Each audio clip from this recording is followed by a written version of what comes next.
तो बीजेपी को आजादी से अब तक कभी भी विधान परिषद में बहुमत नहीं मिला। इससे पहले 2012 में बनी समाजवादी पार्टी सरकार ने 2016 में उच्च सदन में बहुमत हासिल किया था।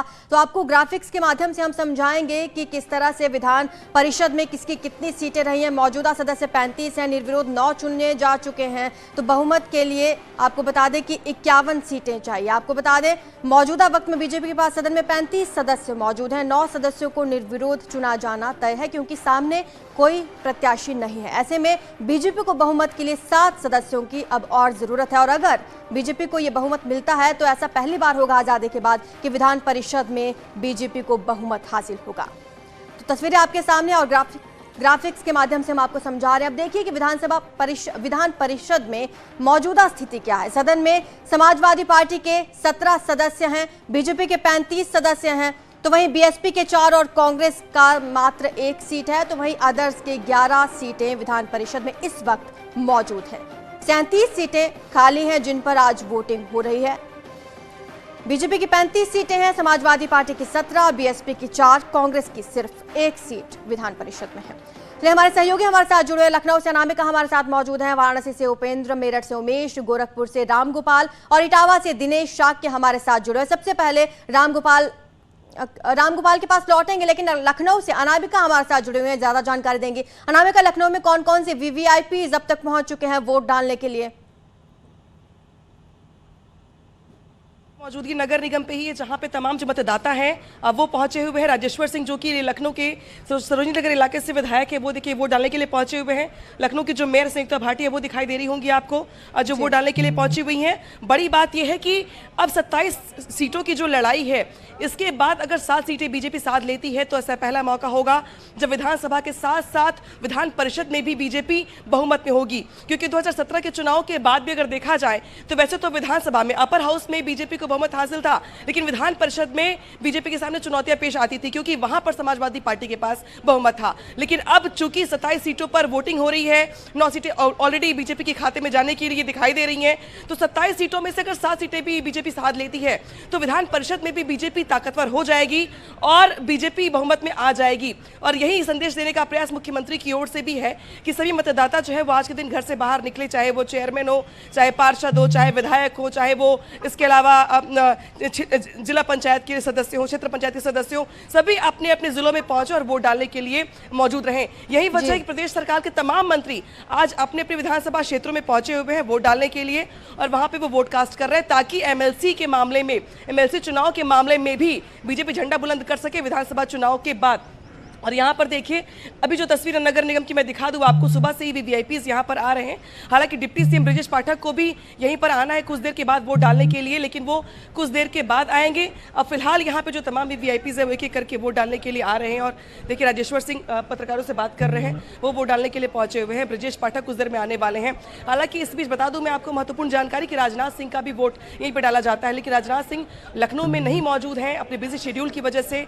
तो उनकी ओर से कोई जो प्रतिनिधि होंगे उनके, अब वो यहाँ पर वोट डालने के लिए आएंगे क्योंकि ये भी प्रोसेस होता है कि अगर कोई जो मेंबर है वो बीमार है या बिजी है तो जो उसके प्रतिनिधि होते हैं वो वोट डालने के लिए आ सकते हैं। तो यहाँ पे जो आसपास के जो क्षेत्र पंचायत सदस्य हैं वो भी पहुंच रहे हैं। इसके अलावा जो वीवीआईपीज के जिनका मैं नाम ले रही हूँ वो भी यहाँ पर पहुंच रहे हैं। आपके पास हमारे साथ मेरठ से उमेश भी जुड़े। उमेश, जो भी वीवीआईपीज जन प्रतिनिधि वहां पर पहुंच रहे हैं, आपकी बात हुई होगी उनसे, किस एजेंडा को लेकर वोट कास्ट कर रहे हैं? चुनाव हो रहा है, 27 सीटों पर यह चुनाव हो रहा है, कितना महत्वपूर्ण चुनाव आप इसे मानती हैं? बहुत, चुनाव तो हर चुनाव महत्वपूर्ण होता है, लेकिन ये एक बहुत विशेष चुनाव है। ये भी एमएलसी का है और हमारी तरफ से धर्मेंद्र भारद्वाज लड़ रहे हैं, तो उन्हीं के लिए आज वोट करने के लिए आए हैं। और बहुत ही अच्छा है और सब जगह बहुत अच्छा है। काफ़ी तो निर्विरोध भी बने हैं, लेकिन आज यहाँ वोटिंग है तो वोटिंग भी हमारे पक्ष में जा रहा है जी। और बहुत अच्छा चुनाव है। कितना प्रतिष्ठा का चुनाव आप मानती हैं? मेरठ गाजियाबाद एमएलसी सीट बेहद ही प्रतिष्ठित सीट है। कुल 6 प्रत्याशी मैदान में हैं। समाजवादी पार्टी रालोद गठबंधन के प्रत्याशी भी मैदान में हैं। कितनी प्रतिष्ठा का चुनाव है भाजपा के लिए ये? देखिए, हमारे लिए तो हर चुनाव महत्वपूर्ण है जैसे मैंने कहा है, लेकिन ये भी हमारे एक सम्मान की बात होगी। ये तो सभी को मालूम है कि भाई बहुत अच्छा सब लोग हमारा संगठन है और हमारा संगठन की वजह से ही हम हर चुनाव में ही फतेह करते हैं, हर चुनाव में ही विजय श्री हमें मिलती है। हमारा संगठन बहुत विशाल है और हर जगह है। आप जब देख रहे होंगे तो सैकड़ों लोग हमारे संगठन के भी हर जगह लगे हुए हैं और उसी दिन से ही सब लोगों से मिलना है जो भी हमारे वोटर हैं।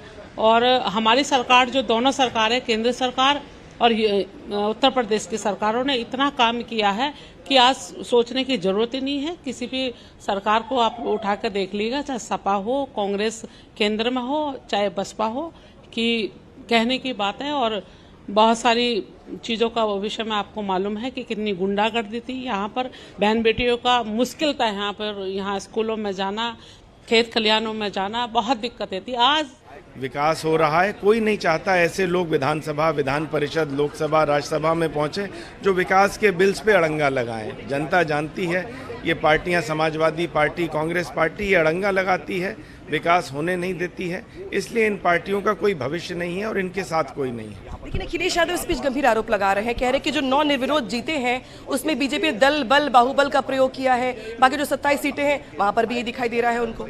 आप ये बताइए, इससे पहले आपने ही कहा कि 12 वर्षों से चुनाव नहीं हुआ, तो ये कैसे चुनाव जीत जाते थे? ऐसा ही सब आरोप निराधार है। भारतीय जनता पार्टी अनएथिकल काम बिल्कुल नहीं करती, लोकतांत्रिक पार्टी है। इनकी पार्टियों की तरह परिवारवादी और जातिवादी और माफियावादी पार्टी नहीं है। यहाँ पे बहुत एथिकल चीज़ें होती हैं। लोकतांत्रिक पार्टी है, लोकतांत्रिक प्रक्रिया है चुनाव होना। चुनाव हो रहा है, भारतीय जनता पार्टी प्रचंड बहुमत। आखिरी सवाल, 27 में से कितनी सीटें जीत मान के चल रहे हैं? सीटें हम लोग जीत रहे हैं, 2/3 से ज़्यादा बहुमत रहेगा। राजेश्वर सिंह जी हैं ये, जो यहाँ पे वोट डालने के लिए आए हुए थे, अब यहाँ से निकल रहे हैं और कहना ये कि 27 में से सभी सीटें ये पार्टी जो है वो जीतेगी। और बड़ी बात यह है यहाँ पर कि जिस तरीके से एमएलसी चुनाव को लेकर वोटिंग हो रही है, अखिलेश यादव के आरोप एक तरफ है, लेकिन ये भी अब इससे पहले देखा गया है कि जिस तरीके से बीजेपी की ओर से अब तक 9 सीटें ऐसी हैं जहाँ पे निर्विरोध बीजेपी जीती दिखाई दे रही है। ऐसे में 27 सीटों को जो लेकर रामगोपाल हमारे साथ जुड़े हैं। रामगोपाल, आपकी भी जनप्रतिनिधियों से बात हुई होगी, किस एजेंडा को लेकर वोट डालने पहुंच रहे हैं?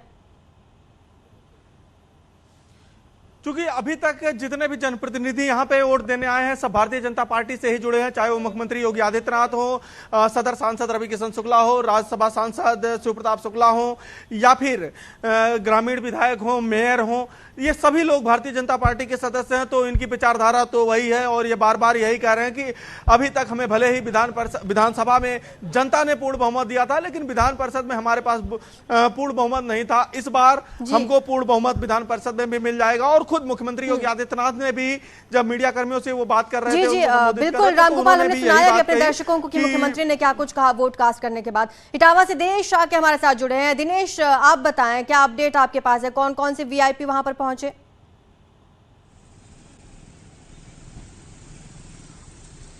फिलहाल यहाँ पर वोटिंग शुरू हो गई है। सैफई के मतदान केंद्र में जो ब्लॉक पे बनाया गया है, यहाँ पर समाजवादी पार्टी के प्रमुख महासचिव प्रोफेसर रामगोपाल यादव अपने मताधिकार का प्रयोग करके जा चुके हैं। उन्होंने इस तरीके के आरोप लगाए हैं कि भारतीय जनता पार्टी की सरकार में निष्पक्ष प्रक्रिया नहीं अपनाई जा रही है।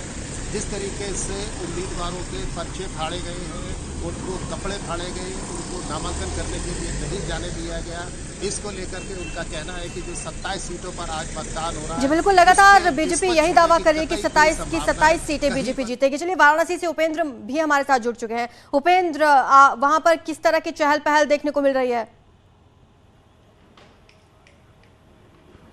बिल्कुल, देखिए वाराणसी सीट के लिए 4,949 वोटर आज फैसला करेंगे और इसमें वाराणसी के साथ साथ चंदौली और भदोही जिले भी शामिल हैं। एक वोटर्स हैं जो यहाँ पे वोट कास्ट करके आए हैं, हम उनसे बात कर लेते हैं क्योंकि जिला पंचायत की जो सदस्य, आपने वोट कास्ट कर दिया? हाँ। आप क्या हैं, जिला पंचायत सदस्य? जिला पंचायत सदस्य हूँ, पुष्पांजलि पटेल, घोरीपुर से, बीजेपी से। तो आपको लगता है कि संगठन इस बार भी विधानसभा चुनाव की तरह आपका संगठन इस बार भी जो है जीत सुनिश्चित कर लेगा वाराणसी सीट के लिए? अब जनता के ऊपर है। जनता के ऊपर। देखिए, खास बात यह है वाराणसी सीट के लिए कि यहाँ से खुद बाहुबली से माननीय बने ब्रिजेश सिंह की पत्नी अन्नपूर्णा सिंह इस बार मैदान में है। इससे पहले खुद ब्रिजेश सिंह यहाँ से एमएलसी थे और उससे पहले अन्नपूर्णा सिंह, यानी कि लंबे वक्त से ब्रजेश सिंह के घर पे ही ये सीट रही है और उससे पहले उनके परिवार में ही यहाँ पर सीट जीती जाती थी। लेकिन इस बार भाजपा ने चौंकाने वाला फैसला करते हुए ऐन मौके पर सुदामा पटेल को अपना प्रत्याशी बना दिया और समाजवादी पार्टी से भी उमेश यादव। तो यानी कि 3 त्रिकोणीय मुकाबला हो गया, लेकिन ये सीट हमेशा से ब्रजेश सिंह को लेकर चर्चा में रही है और इस बार देखने वाली बात होगी कि किसको जीत मिलती है और किसको मात मिलती है। आप